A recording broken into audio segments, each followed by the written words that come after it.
Mon âme se repose en paix sur Dieu seul. De lui vient mon salut. Oui, sur Dieu seul mon âme se repose en paix. Bienvenue, chers frères et sœurs, dans ce quotidien Jésus, numéro 110. Nous sommes le jeudi 23 février, jeudi après les cendres, dans le temps du carême. Aujourd'hui, nous confions notre méditation en priant le Seigneur pour la pluie. Notre pays n'a pas eu de pluie suffisante depuis plus de 32 jours et la sécheresse commence à se faire sentir. Seigneur, nous t'en supplions, fais pleuvoir, car en toi rien n'est impossible. Nous demandons l'intercession de la bienheureuse Isabelle de France que nous fêtons aujourd'hui. Bienheureuse Isabelle de France, vierge, sœur du roi Saint-Louis, femme pieuse de sensibilité franciscaine, fondatrice d'un monastère, laïque ayant vécu la vie évangélique, prie pour nous qui avons recours à toi. Seigneur, prends pitié. Ô Christ, prends pitié. Seigneur, prends pitié. Nous sommes bien sûr réunis au nom du Père et du Fils et du Saint-Esprit. Amen.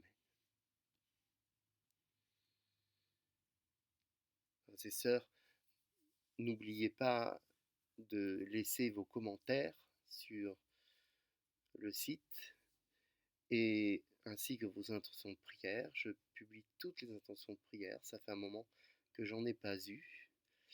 N'hésitez pas aussi à partager les publications sur les réseaux sociaux. Nous voici donc en carême.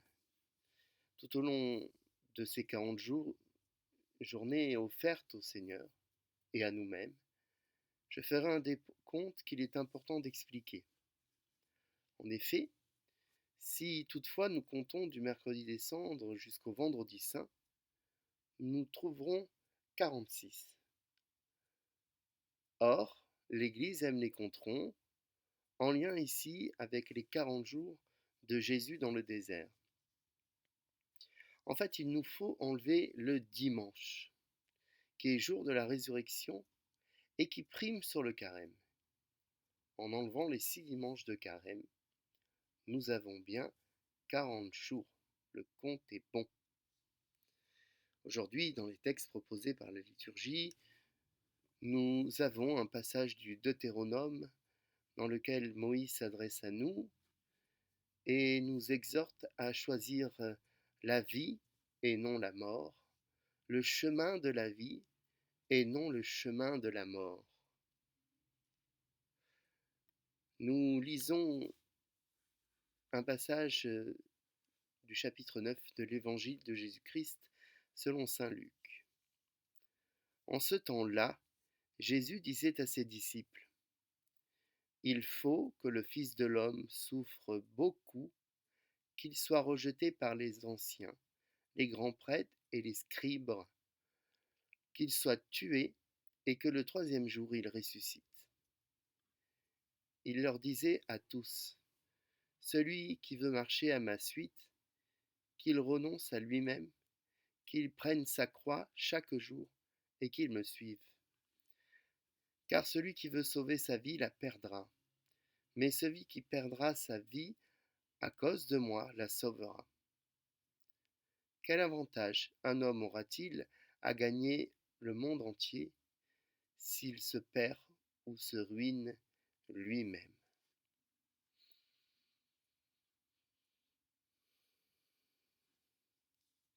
Ta parole, Seigneur, est vérité, et ta loi délivrance.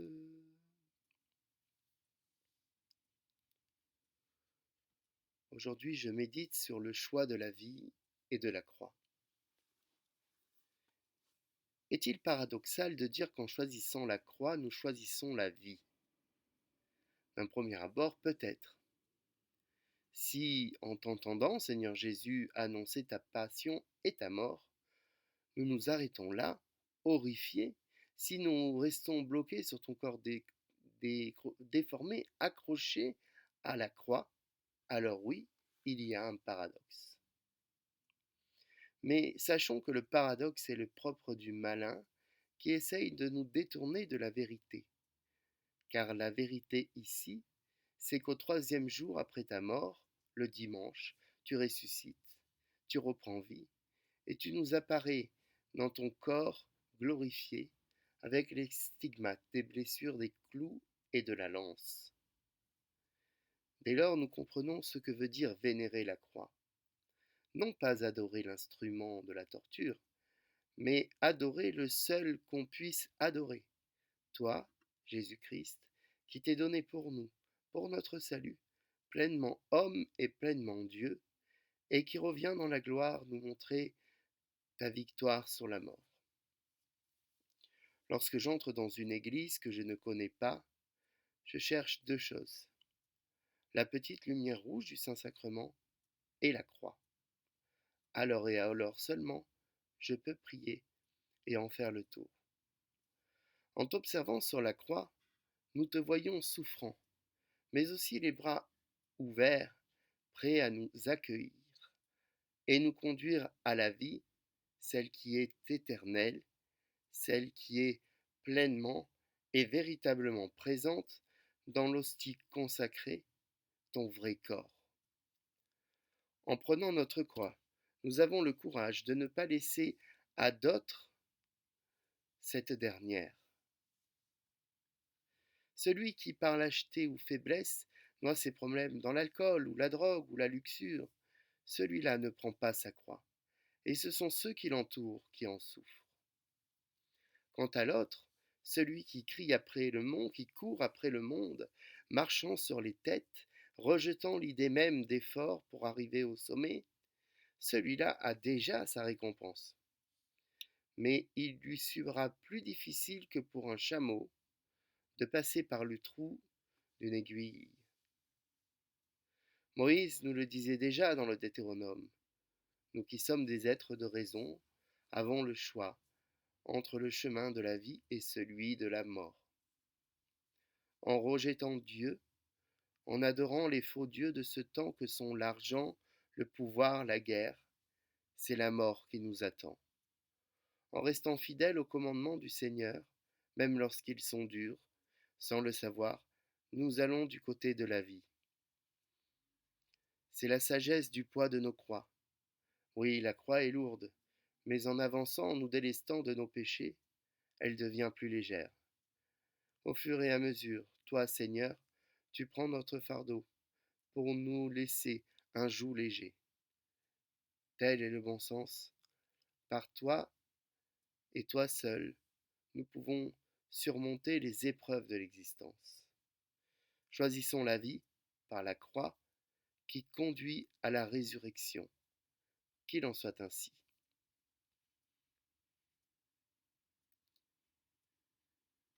Prions, frères et sœurs, en ce temps de carême. Seigneur Jésus, lorsque tu fus au désert, tu as jeûné et prié, et tu as vaincu Satan. Jeûnons dans ce carême, dans notre corps et notre cœur, pour nous dépouiller du superflu qui cache l'essentiel. Rejetons Satan, prenons notre croix dans l'espérance de la résurrection. Faisons pénitence, prions, soyons miséricordieux pour le bien du prochain, car dans le visage de l'autre, c'est toi que nous voyons. Amen. Tournons-nous vers Marie. Je vous salue, Marie comblée de grâce, le Seigneur est avec vous. Vous êtes bénie entre toutes les femmes, et Jésus, votre enfant, est béni. Sainte Marie, Mère de Dieu, priez pour nous, pauvres pécheurs, maintenant et à l'heure de la mort. Amen, Amen, Maranatha. Amen, Amen, Maranatha. Sainte Marie, notre Mère de Dieu, Vierge des Vierges au cœur immaculé, Notre-Dame de la paix des petits et des pauvres, de tous les peuples, prie pour nous qui avons recours à toi.